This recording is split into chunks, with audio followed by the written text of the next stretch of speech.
Okay, so good afternoon mga kabigman, ano? Mayroon na naman tayong bagong kasama ngayong estudyante. Si Ma'am Baby, no? Yan. Okay, so since na siya daw ay may idea na naman, hindi talaga zero knowledge. Okay na ba ma'am yung mga side mirror, rear mirror? Tapos ma'am, practice lagi, lock the door. Yan. Yan, so pag ikaw ay magdadrive, talagang presence of mind mo yung paglalak ng door. So sabi mo nga, nakapag-drive ka na ng konti, marunong ka na naman siguro magpaandar ng makina, no? Konti. Yan. Tayo, tingnan mo nga posisyon mo, komportable na ikaw dyan. Yes. Yan. Sige, patay po si Hazard. Si Hazard po, ito si Hazard. Yan. Signal ikaw sa left. Yan. Signal sa left, signal sa right. Yan. Okay. Kusina. Yan. Yung mga importanteng nagagamit natin eh. Pag-warning, ano? Sige, tara nga, kung paano ka mag-move. Okay. Ay, nakabuka. Yan, hop. Release si handbrake. Hop. Si handbrake, don't forget si handbrake. Sana ganito, walang kasama. Joke lang. Walang kasama. Walang mga... Parang sila, kaya lang pwede ba ako lang muna sa kalsada? Hindi pwede yun. Okay, lilipat ulit tayo dyan sa kabilang lane, sa left lane. Signal ka sa left, sulyap sa left. So, ang pag-check dyan sa lane mo, kung pasok ka, sulyapan lang mga side mirror, ano? Sige, gas lang ikaw ha, tuloy lang sa gas. Signal sa right. Sulyap sa right. Diretso si Manipena. Ito na tayo, stay on your lane ka na. Okay, stop po tayo. Stop. So, ganun talaga sa umpisa. Medyo, syempre, kinakapa mo pa eh, di ba? Kapag ikaw ay maglilipat ng linya, halimbawa, katulad yan, di ba, binabaybay mo pa tong lane na to. Intention mo ngayon lumipat dyan sa left lane. Ang una mong ginagawa dyan, syempre, susulyapan mo ang rear mirror. Kasi para makita mo sitwasyon sa likod. Nung makita mong wala, signal ikaw. Kapag signal ka, sulyapan mo naman yung side mirror na lilipatan mo. Now, ngayon, nung makita mong clear, ang position, Ma'am Pebs, ng manibela nun, or ang ikot ng manibela, it's about 11 o'clock lang. Ganyan lang. Kaya, Konti lang? Opo, pag naglilipat ka ng linya, ganyan lang. Nakikita mo na nalipat na siya. No? Tapos, speed up, hindi slow down. Para makalipat agad. Ano? Tingnan mo na ikaw sa kaliwa. Sige, bitaw lang sa brake. Tingnan mo, position mo lang siya sa 11. Yan. Tingnan mo, maglilipat na yan. Tingnan mo, naglilipat na siya, di ba? Saka ka mag-a-adjust pag nasa loob ka na, di ba? Nandyan. O, balik ka sa 12. Adjust ka sa 1 o'clock. Balik ulit sa 12. Pasok ka na sa loob ng linya mo. Okay. Saka kayo mag-agas. So, ganun din ang gagawin mo dyan mamaya kapag mabilis ang takbo mo. Tapos patay na si signal light. Ngayon, magpo-full turn naman tayo. Full turn ito ha. Signal ikaw sa left. Ganito naman ang mag-full turn. Sulyap dito. Tingnan mo ang likod. Kung anong sitwasyon, wala. Wala po. Okay, pag bitaw mo ng brake niyan, walang gas ha. Kasi nag-umiikot pa lang tayo. So, pag bitaw mo ng brake at gumalaw na si sasakyan, ikot na si manibela hanggang ma-full. Pero isasagad ko ba? Opo, isasagad mo siya. Tapos tatandaan mo yung pagbalik ng manibela. Di ba ang manibela, Ma'am PB, kapag ka yan ay naka-full turn, nakasagad, pag ibinalik mo, dalawang balik para maging straight. Tama? So, pag sinabi kong 1, ibig sabihin nun si manibela, ibabalik mo lang 1. Pag sinabi kong 2, balik mo yung pangalawa. Tandaan mo yon kung kailan natin ginagawa yon, ha? Sige, full turn siya. Sige. Sige, full turn. Bitawan mo lang si brake. Yan. Kamang pagbalik ng manibela. Diyan pa lang, nabalik na yung isa. Isa mula. Antayin mong humarap. Okay po, sorry. Antayin mong humarap bago mo balik yung pangalawa. Ay, saan pa ba? Yan. Saka ka ngayon mag-gas. Ganito, Ma'am Babes. Kapag ikaw ay nagdadrive, kailangan, Ma'am, ramdamin mo yung speed mo. I-anticipate mo lagi yung halimbawa, katulad nun, plano mo nang tumigil. Kailangan, malayo pa lang, nabitaw ka na sa gas nun. Tapos, pababagalin mo lang sa sasakyan mo nun. Halimbawa, landong ka pa lang sa isang lane na yon at dito ka naman tatabi. Yun yung tipong gagas ka ng konti para makakuha siya ng buwelo. Nung makalipat ka na dun sa linya na titigilan mo, Yun, slow down ka na. Tapos apply ka na ng brake ng dahan-dahan hanggang tumigil ka na smooth. No? Yun lang yun. Basta't pag ikaw'y nagdadrive sa anumang sitwasyon, lalo na kapag marami kang kasabay, kailangan ramdamin mo or maging aware ka lagi sa speed mo. O, kasi yun yung pwedeng magpahamak sa'yo, yung bilis. O, pag hindi mo na-control, lalo na ito, automatic ito.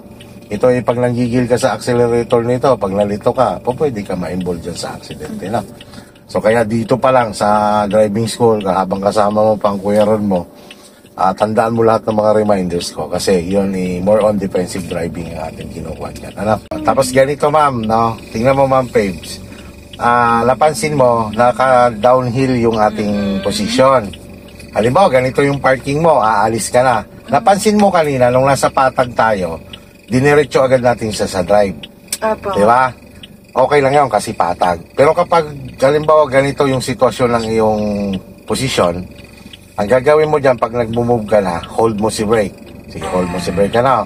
Ilalagay mo muna siya sa neutral. Lagay mo muna siya sa neutral. Yan. Bitawan mo muna yung brake mo. Bitaw. Yan. Tapos, hold mo ulit si brake. Lagay mo sa drive. Yan. Bago mo ngayon, i-release si handbrake. Okay. Okay. Pindot. Yan. Ngayon, tuturuan kita yung sinasabing brake control. Pag sinasabi kasing brake control, kapag ganito ang kalsada palusong, diba, iikot tayo dyan, magpo-full turn tayo. Pag full turn natin dyan, pag galaw mo dyan, kailangan brake control muna ikaw habang umiikot ka. Ngayon, pag ganun mo doon, diba, paahon na siya. Gas control ka naman nun. Ang gas control yung tipong gas ikaw, bitaw, gas bitaw. No? Para makontrol mo yung pagliko mo or pag full turn mo. Okay po. Okay, patay si hazard. Yan. Signal kaliwa, sulyap mula. Okay. Tingnan mo na. Okay, sige, go. Yan, brake control mo na yan. Yan. Yan. Yan, sige, sagad mo malibela. Yan. Gas control mo naman siya ngayon. Sige, gas control mo naman siya. Sige, Babalik na po. Balik ka malibela, balik. Sige, balik. Dalawa. Oops. Pagka ganon, kumbaga, habang naggagas ka, binabalik mo na si Malibela. Tsaka makikita mo yung unahan mo. Pag halimbawa humaharap na siya, di ba kanina almost pa lang, binalik mo lang isa. Habang nagagas ka nun, ang tabayanan mong humarap sa lane mo, balik mo yung pangalawa. Para hindi ka nag-overshoot sa So, kabila. dapat dito po ako sa Dapat dito ka papatak. Okay. Yan, galaw ka ngayon. Tingnan mo lang yung unahan mo, di ba goal mo, dito ka pupunta. Ito pa isa, halimbawa, ganyan. Nakita mo na mayroong nakaharang sa linya mo. Ang unang-unang mong gagawin dyan, siyempre slow down. Slow down, check mo yung kaliwang side mo. Kasi doon ka pwedeng umiwas. No? Halimbawa, kaya ka lang slow down, check mo muna yung kaliwa mo. At the same time, siyempre, nung ma-check mo na wala, bigay ka ng signal. Hindi pwedeng na-anticipate mo na may nakaharang sa linya mo, ay tuloy-tuloy ka pa rin sa bilis. Slow down muna ikaw, sulyapan mo ang kaliwa mo, nandun kung saan ka pwedeng umiwas. At the same time, huwag makalimot mag-signal. Pagtingin mo sa kaliwa, ay mayroon palang, ibig sabihin may nauna sa yung umovertake, stay ka lang, antayin mong mawala siya sa harapan mo. Okay, so Ma'am Peps, ganito naman, reverse naman tayo, reverse lang tayo ng diretso. Para hindi ka lang malito pag nagre-reverse ka lang ganyan na hindi ka naalis sa linya mo. So ganito lang ha, syempre pag nagre-reverse tayo, gamitin natin si hazard. Lagay mo sa reverse. Ang management ma'am ng iyong pedals dyan, brake control lang. Bitaw lang, alalay sa brake, bitaw ano. So walang accelerator. And then si manibela naman po, straight lang. Pag halimbawa ma'am, malaki yung kanan mo. Halimbawa gusto mo siyang dalhin sa kanan. 1/4 lang siya. Ang 1/4 ma'am, babes, ganito lang. Yan, ganyan lang. Yan ha. Pag sinabi ko 1/4 sa kanan, balik sa gitna. 1/4 sa kaliwa, balik sa gitna. Ano pa? Subukan natin na hindi tayo gumagalaw. Sige nga, 1/4 sa kaliwa. Kaliwa, left. Ay, left. Okay, subukan mo. 1/4 sa left. Balik sa gitna. 12 o'clock. 1/4 sa right. Yan. 12 o'clock. Yo. Okay, sige. Tapos ang katulong mo dyan, syempre, ang mga mata mo sa left and right side mirror, no? Ang goal mo, hindi ka lalabas sa linya. Pag halimbawa nakatagilid ka papuntang kanan, 1/4 ka sa kaliwa para umi-straight. Nung umi-straight, balik sa 12 o'clock. Sige. Tapos ang mata, left and right. Sige. Magre-reverse na tayo. Yes, bitaw-bitaw lang yan sa brake. Tingin lang left and right. Tapos ang galaw mo dyan or speed mo, it's about 5 km per hour. Ganyan lang. Yan. Basta't ka, pasok ka, huwag mong babaguhin ang iyong manibela. Ano po? Stop. Halimbawa, katulad yan, nadikit ka sa kanan, di ba? Di ba? Dapat, ganyan. Oh. Bago ka gumalaw, position yan sa 1/4. Oh, tapos dito ka tumingin. Para ba makitaan mo siya ng spacing dito sa right. Sige, galaw.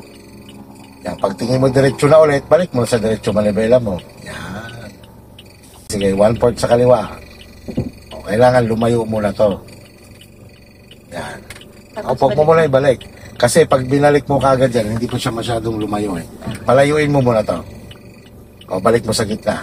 Para hindi naman to pumalo. Okay, balik sa gitna. Yan, okay ba? Yan, sige, palakihin mo muna. Diretso lang. Diretso lang siya muna. Kasi pag kinabigan mo ulit sa kanan, babalik ulit sa kanan yan. Sige, tingin lang left and right. O dito ka naman lumiliit. O balik ka 1/4 sa kanan. O, pag diretso na ulit, diretso si manibela. Yan. Tama po ba? O, pag diretso na siya, huwag mo kakabigil ng 1/4. Tingnan mo, napunta ka sa kanan. Opo. Yan. Kailangan ang goal mo kasi straight yung bawat gilid mo. Di ba, nagkaka-space na siya. Sige, konti pa. O balik mo sa gitna ang manibela mo. Balik mo sa gitna. Hayaan mo muna magka-space to. Okay. Bago mo baguhin yan si manibela mo. Okay po. Sige, atras. Nagkaka-space na siya. Apa. O saka mo ngayon adjust ka papuntang kanan, 1/4. Ito ba? 1/4 sa right. 1/4 sa right. Right. Saan ang right mo? Yan. Yan. O, di ba, pumantay na siya. Okay. Pumantay na. So, huwag mo hayaan naka-right ka. Diretso mo siya kasi pumantay na yung bawat gilid mo. Yun. Ang ibig lang sabihin dyan, kung saan mo gustong pumunta or papuntahin ang sasakyan mo habang umaatras, Doon yung... halimbawa right din ang kabig. Left din ang kabig.